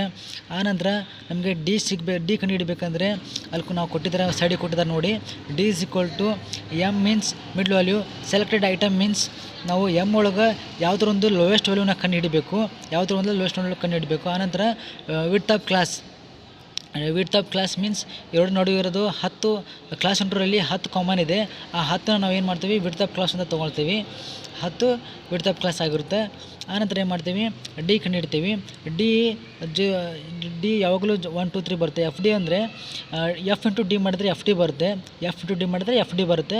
ಆನಂತರ ಎಫ್ ಡಿ ಸ್ಕ್ವೇರ್ ಅಂದರೆ ಎಫ್ ಇಂಟು ಡಿ ಮಾಡಿದರೆ, ಅಂದರೆ ಡಿನ ಸ್ಕ್ವೇರ್ ಮಾಡಿದರೆ ಎಫ್ ಡಿ ಸ್ಕ್ವೇರ್ ಬರೋಲ್ಲ, ಡಿ ಇಂಟು ಎಫ್ ಡಿ ಮಾಡಿದರೆ ಎಫ್ ಡಿ ಸ್ಕ್ವೇರ್ ಬರುತ್ತೆ ಅಂತ ತಿಳ್ಕೊಳ್ಳಿ ಯಾವಾಗಲೂ ನೀವು. ಆನಂತರ ಏನಾಗುತ್ತೆ ಅಂದರೆ ಆಮೇಲೆ ನಾವು ಎಫ್ ಡಿ ಸ್ಕ್ವೇರ್ ಮಾಡ್ತೀವಿ. Pearson of coefficient of skewness ಅದು formula X bar minus Z into standard deviation. ಆಮೇಲೆ ನಾವು ಏನು ಕಂಡುಹಿಡಬೇಕಂದ್ರೆ ಮೇಲೆ ಏನು ಬೇಕು, ಮೀನ್ ಬೇಕು, ಆಮೇಲೆ ಮೋಡ್ ಬೇಕು, ಸ್ಟ್ಯಾಂಡರ್ಡ್ ಡಿವಿಯೇಷನ್ ಬೇಕು. ಫಸ್ಟ್ ನಾವು ಏನು ಮಾಡೋಣ, ಮೀನ್ ಕಂಡುಹಿಡೋಣ. ಮೀನ್ ಫಾರ್ಮುಲಾ ಹಾಕಿದ್ವಿ ನಾವು, ಮೀನ್ ಫಾರ್ಮುಲಾ ಹಾಕಿ 46.48 ಕಂಡುಹಿಡ್ಕೊಂಡ್ವಿ. ಆಮೇಲೆ ಜೆಡ್ನ ಕಂಡುಹಿಡ್ಕೊಂಡ್ವಿ, ಜೆಡ್ ಮೀನ್ಸ್ ಮೋಡ್ನ ಕಂಡುಹಿಡ್ಕೊಂಡ್ವಿ ಇದೇ ರೀತಿ. ಆಮೇಲೆ ಏನು ಬೇಕು ನಮಗೆ, ಸ್ಟ್ಯಾಂಡರ್ಡ್ ಡಿವಿಷನ್ ಬೇಕು. ಇದು ಸ್ಟ್ಯಾಂಡರ್ಡ್ ಡಿವಿಷನ್ ಒಂದೇ ಫಾರ್ಮುಲಾ ಒಂದೇ ಪ್ರಾಬ್ಲಮ್ ಆಗಿದ್ದರಿಂದ ನೀಟಾಗಿ ಬರೆಯೋಣ. ಸ್ಟ್ಯಾಂಡರ್ಡ್ ಡಿವಿಷನ್ ಅಂದರೆ ಏನು ಅಂದರೆ standard division is equal to root of summation F D square divide by N minus summation F D divide by N whole square into I. ಇದು standard deviation formula ಆಗಿರುತ್ತೆ. ನಾವು calculate ಮಾಡ್ತಾ ಹೋಗೋಣ. ಯಾವ ರೀತಿ ಅಂದರೆ ಸಮೇಷನ್ ಎಫ್ ಡಿ ಸ್ಕ್ವೇರ್ ಮತ್ತು ನಮ್ಮದು ಇಷ್ಟು ಅಂತ ನಾವು ಬರ್ಕೊಂಡ್ವಿ, ಪ್ರತಿಯೊಂದು ಕ್ವಶನ್ ಅಂತ ಬರ್ಕೊಂಡ್ವಿ. ಈಗ ಇದರಲ್ಲಿ ನಾವು ಏನು ತಿಳ್ಕೊಬೇಕಾಗಿದ್ರೆ ಲಾಸ್ಟಿಗೆ ಬಂದಿರೋಂಥ ಅಮೌಂಟ ಇಂಟು 10 ಮಾಡೋಂಗಿಲ್ಲ. ಫಸ್ಟಿಗೆ ರೂಟ್ ತೆಗೆದುಬಿಟ್ಟು ಆಮೇಲೆ ಇಂಟು ಮಾಡಬೇಕು. ಯಾಕಂದರೆ ಈ ಸ್ಟ್ಯಾಂಡರ್ಡ್ ಡಿವಿಷನ್ ಸ್ಪೆಷಾಲಿಟಿನೇ ಅದು. ಆನಂತರ ನಮಗೆ ಸಿಕ್ತು 14.7 ಸಿಕ್ತು. ಆಮೇಲೆ ನಾವು ಏನು ಮಾಡಬೇಕು, ಕರ್ಲ್ ಪಿಯರ್ಸನ್ ಕೋಫಿಷಿಯಂಟ್ ಸ್ಕ್ಯೂನೆಸ್ ಮಾಡಬೇಕಂದ್ರೆ ಫಾರ್ಮುಲಾಗೆಲ್ಲ ಹಾಕಿ ಲಾಸ್ಟ್ ನಾವು ಎಷ್ಟು ಕಂಡುಹಿಡ್ಕೊಂಡ್ರೆ 0.06 ಬಂದರೆ ಅದು ನಮಗೆ ಆನ್ಸರ್ ಆಗಿರುತ್ತೆ. ಎಷ್ಟು ಕರೆಕ್ಟ್ ಮಾಡಿದ್ರೆ ನಮಗೆ 15 ಮಾರ್ಕ್ಸ್ ಸಿಗುತ್ತೆ. ಇದು ಸ್ಟ್ಯಾಂಡರ್ಡ್ ಡಿವಿಯೇಷನ್ನ ಎರಡನೇ method. Find standard deviation and coefficient of variance for the following data. Marks ಈ ಥರ ಮಾರ್ಕ್ಸ್ ಕೊಟ್ಟು more than 10, more than 20, more than 30 ಹಿಂಗೆ ಕೊಟ್ಟಾರೆ. ಇದು ನಂಬರ್ ಆಫ್ ಸ್ಟೂಡೆಂಟ್ಸು 50, 54, 58, 38 ಹಿಂಗೆ ಕೊಟ್ಟಾರೆ. ಇದು ನಾವು ಇದನ್ನು ಎಫ್ ಅಂತ ಕನ್ಸಿಡರ್ ಮಾಡ್ಬೋದಿತ್ತು. ಆದರೆ ಯಾವುದೇ ಫ್ರೀಕ್ವೆನ್ಸಿನಿ ಇಷ್ಟು ದೊಡ್ಡ ಅಮೌಂಟ್ ಬರೋಂಗಿಲ್ಲ. ಇಲ್ಲಿ ಮೋರ್ ದೆನ್ ಕೊಟ್ಟರೆ ಅಂತ ತಿಳ್ಕೊಬೇಕು. ನಾವು ಇದನ್ನು ಫ್ರೀಕ್ವೆನ್ಸಿ ಕಂಡುಹಿಡಿಬೇಕು ಅಂತ. ನಾವು ಫ್ರೀಕ್ವೆನ್ಸಿ ಹೆಂಗೆ ಕಂಡುಹಿಡಬೇಕಂದ್ರೆ ಈ ಕೊಟ್ಟಿರೋಂಥ ನಂಬರ್ ಆಫ್ ಸ್ಟೂಡೆಂಟ್ನ 4 ಹೇಗಿದೆ ಹಾಗೇ ಬರೆದು, ಈ 4 ಹೇಗಿದೆ ಹಾಗೆ ಬರೆದು ಈ 4ರಲ್ಲಿ 10 ಮೈನಸ್ ಮಾಡಬೇಕು, 6 ಆಗುತ್ತೆ. ಇಲ್ಲಿ 10ರಲ್ಲಿ 20 ಮೈನಸ್ ಮಾಡಿದ್ರೆ 10 ಆಗುತ್ತೆ. ಇದೇ ರೀತಿ ಮಾಡ್ತಾ ಹೋಗಬೇಕು. ಇದೇ ರೀತಿ ಮಾಡಿ ಅದನ್ನು ಟೋಟಲ್ ಮಾಡಿದ್ರೆ 54 ಆಗುತ್ತೆ. Next M ಕಂಡುಹಿಡಬೇಕು. ಎಮ್ ಯಾವ ರೀತಿ ಅಂದರೆ ಕೊಟ್ಟಿರುವಂಥ ಕ್ಲಾಸ್ ಇಂಟರ್ವಲಲ್ಲಿ ಮಿಡ್ಲ್ ಇರುವಂಥ ಅಮೌಂಟ ನಾವು ಏನು ಮಾಡ್ತೀವಿ, ನಾವು ಮಿಡ್ಲ್ ವ್ಯಾಲ್ಯೂ ಅಂತ ಕನ್ಸಿಡರ್ ಮಾಡ್ತೀವಿ. ಇದೇ ಥರ ಪ್ರತಿಯೊಂದು ಹಾಕ್ತಾ ಹೋಗ್ತೀವಿ. ಈಗ 20 ಮತ್ತು 30 ನಡುವೆ 25 ಇರುತ್ತೆ. ಈಗ ಪ್ರತಿಯೊಂದು ಹಾಕಿ ನೆಕ್ಸ್ಟು ಎಫ್ ಎಮ್ ಕಂಡುಹಿಡ್ತೀವಿ. ಎಫ್ ಎಮ್ ಬೇಕಾ ಸ್ಟ್ಯಾಂಡರ್ಡ್ ಡಿವಿಷನಲ್ಲಿ ಡಿ 0 1 2 3 4 5 ಹಿಂಗೆ ಬರುತ್ತೆ. ಆಮೇಲೆ ಎಫ್ ಡಿ ಅಂದರೆ ಡಿ ಇಂಟು ಎಫ್ ಮಾಡಿದರೆ ಎಫ್ ಡಿ ಬರುತ್ತೆ. ಎಫ್ ಡಿ ಕೂಡಿಸ್ತೀವಿ. ಆನಂತರ ಎಫ್ ಡಿ ಸ್ಕ್ವೇರ್ ಅಂದರೆ ಎಫ್ ಡಿನ ಸ್ಕ್ವೇರ್ ಮಾಡಲ್ಲ, ಎಫ್ ಡಿ ಇಂಟು ಡಿ ಮಾಡಿದರೆ ಎಫ್ ಡಿ ಸ್ಕ್ವೇರ್ ಬರುತ್ತೆ. ಆನಂತರ ಎಫ್ ಡಿ ಸ್ಕ್ವೇರ್ನ ಕೂಡಿಸ್ಬೇಕು. ಆನಂತರ ಏನಾಗುತ್ತೆ, ನಾವು ಮೀನ್ ಕಂಡುಹಿಡ್ಕೋಬೇಕು. Mean coefficient of variance, coefficient variance ಒಳಗೆ ನಮಗೇನು ಬೇಕು, ಸ್ಟ್ಯಾಂಡರ್ಡ್ ಡಿವಿಷನ್ ಬೇಕು, ಮೀನ್ ಬೇಕು. ಅದೇ ರೀತಿ ಫಾರ್ಮುಲಾ ತಕ್ಕಂಗೆಲ್ಲ ಹಾಕಿದ್ವಿ. ನಮ್ಗೆ CVS ಎಷ್ಟು ಬಂತು ಅಂದರೆ 36.75 ಬಂತು. ಆನಂತರ ನಾವೇನಾದರೂ ಇಷ್ಟು ಕರೆಕ್ಟಾಗಿ 15 ಮಾರ್ಕ್ಸ್ ಕ್ವಶನ್ ಮಾಡಿದರೆ ನಮಗೆ ಪಕ್ಕ 15 ಮಾರ್ಕ್ಸ್ ಕೊಡ್ತಾರೆ. ಇದೇ ರೀತಿ ನಾವು ಮಾಡಬೇಕು. ಏನಾದರೂ ಗೊತ್ತಾಗಲಿದ್ದರೆ ನನಗೆ ಕಾಂಟ್ಯಾಕ್ಟ್ ಮಾಡಿ. 50 ಮಾರ್ಕ್ಸಿನ ಲಾಸ್ಟ್ ಕ್ವಶನ್, ಇದು case study. Following are the runs scored by 2 batsman A and B in the 5 innings. ಆಮೇಲೆ ಎ ಟು ಬಿ ಎಂದು ಕೊಟ್ಟಾರೆ, ಎ ರನ್ ಸ್ಕೋರ್. ಆಮೇಲೆ ಫೈಂಡ್ ಒಂದೇದು who is better run getter, ಏನದು ಹೂ ಈಸ್ ಮೋರ್ ಕನ್ಸಿಸ್ಟೆಂಟ್ ಕೊಟ್ಟಾರೆ. ಆಮೇಲೆ ನಾವು A ಅಂತ ಹಾಕ್ಕೊಂಡು ಕ್ರಿಕೆಟ್ ಎ, ಎಕ್ಸು ಹೇಗಿದೆ ಹಾಕ್ಕೊಂಡ್ವಿ. ಆಮೇಲೆ ನಾವು ಡಿಬಾರ್ ಕಂಡುಹಿಡಬೇಕಂದ್ರೆ ನಾವು ಎಕ್ಸ್ ಡಿಬಾರ್ ಕಂಡುಹಿಡ್ಬೇಕು. ಏನು ಮಾಡೋಕ್ಕೆ ಮೊದಲೇ ಮಾತು ಅಲ್ಲಿದೆ ನೋಡಿ, 4 - x ಮಾಡಬೇಕು. ಮೀನ್ಸ್ ಆ 4ನ್ಯಾಗ 4 ಕಳೆದ 14 ಕಳೆದ್ರೆ 10 ಬರುತ್ತೆ, 4ರಲ್ಲಿ 9 ಕಳೆದ್ರೆ 5 ಬರುತ್ತೆ, 4ರಲ್ಲಿ 8 ಕಳೆದ್ರೆ 4 ಬರುತ್ತೆ. ಹೀಗೆ ಮಾಡಿ ನಾವು ಏನು ಡಿಬಾರ್ ಕಂಡುಹಿಡಿದ್ವಿ. ಆಮೇಲೆ ಡಿಬಾರ್ ಸ್ಕ್ವೇರ್ ಬೇಕಂದ್ರೆ ಏನು ಮಾಡಬೇಕಂದ್ರೆ ಡಿಬಾರ್ನ ಸ್ಕ್ವೇರ್ ಮಾಡ್ತಾ ಹೋಗಬೇಕು. ಆಮೇಲೆ ಡಿಬಾರ್ ಸ್ಕ್ವೇರ್ ಬರುತ್ತೆ. ಡಿಬಾರ್ ಸ್ಕ್ವೇರ್ ಮಾಡಿದ ಮೇಲೆ cricket A who is more run getter ಕಂಡುಹಿಡ್ಬೇಕಂದ್ರೆ ನಮಗೇನು ಬೇಕು, ಮೀನ್ ಬೇಕು. ಅದ ಕಾರಣ ನಾವು ಮೀನ್ ಫಾರ್ಮುಲಾ ಬಂದುಬಿಟ್ಟು summation x bar divide by n ಮಾಡಿದ್ವಿ. ಅದೇ ರೀತಿ ನಾವು x ಬಾರ್ ಬಂದು 140 ಹೇಗಿದೆ ಹಂಗೆ ಬರ್ಕೊಂಡ್ವಿ. ಆಮೇಲೆ ಮೀನ್ ನಮಗೆ 8 ಬಂತು. ಆಮೇಲೆ ಸ್ಟ್ಯಾಂಡರ್ಡ್ ಡಿವಿಷನ್ ಎಷ್ಟು ಬಂತು, 3.52 ಬಂತು. ಅದೇ ರೀತಿ standard division coefficient of variance C is equal to standard division divide by mean into 100 ಮಾಡಿದ್ವಿ. ಆ ಫಾರ್ಮುಲಾ ತಕ್ಕಂಗೆ ಹಾಕಿದ್ವಿ. ನಮ್ಗೆ ಎಷ್ಟು ಬಂತು, C V is equal to 44 ಬಂತು. ಅನಂತರ ನಾವೇನು ಮಾಡಬೇಕು, ಕ್ರಿಕೆಟ್ ಬಿನ ಕಂಡುಹಿಡಬೇಕು. ಕ್ರಿಕೆಟ್ ಬಿ ಬಂದುಬಿಟ್ಟು ಅದರ ಎಕ್ಸ್ನ ಬರ್ಕೊಂಡ್ವಿ. ಅನಂತರ ಡಿ ಬಾರ್ ಕಂಡುಹಿಡಬೇಕಂದ್ರೆ ನಾವು ಒಂದು ಸೆಲೆಕ್ಟ್ ಮಾಡ್ಕೋಬೇಕು. ಆ ಸೆಲೆಕ್ಟ್ ಮಾಡಿಕೊಂಡು -x ಮಾಡಿದರೆ ನಮಗೆ ಎಷ್ಟು ಬಂತು, ಡಿ ಬಾರ್ ಬರುತ್ತೆ. ಡಿ ಬಾರ್ ಕಂಡುಹಿಡ್ಕೊಂಡ್ಮೇಲೆ ಡಿ ಬಾರ್ ಸ್ಕ್ವೇರ್ ಮಾಡಿದ್ರೆ ನಮಗೇನು ಬರುತ್ತೆ, ಡಿ ಬಾರ್ ಸ್ಕ್ವೇರ್ ಬರುತ್ತೆ. ಡಿ ಬಾರ್ ಸ್ಕ್ವೇರ್ ಕಂಡುಹಿಡ್ಕೊಂಡಾದ್ಮೇಲೆ ನಮಗೇನು ಮಾಡಬೇಕು, ಮೀನ್ ಮಾಡಬೇಕು. ಮೀನ್ ಕಂಡುಹಿಡ್ಕೊಂಡಾದ್ಮೇಲೆ ಮೀನ್ ಆನ್ಸರ್ ಬರುತ್ತೆ. ಇದು standard division individual series formula summation D square divide by n minus summation D divide by n whole square. ಅದು ಫಾರ್ಮುಲಾ ಹಾಕಿ ಆ ಸ್ಟ್ಯಾಂಡರ್ಡ್ ಡಿವಿಷನ್ 2 ಕಂಡು ಹಿಡ್ತೀವಿ. ಆಮೇಲೆ 2 ಬಂತು. ಆಮೇಲೆ ಕೋಎಫಿಷಿಯಂಟ್ ಆಫ್ ವೇರಿಯನ್ಸ್ ಕಂಡು ಹಿಡ್ತೀವಿ. ಕೋಎಫಿಷಿಯಂಟ್ ಆಫ್ ವೇರಿಯನ್ಸ್ 33.33 ಬಂತು. 15 ಮಾರ್ಕ್ಸ್ ಪಕ್ಕ.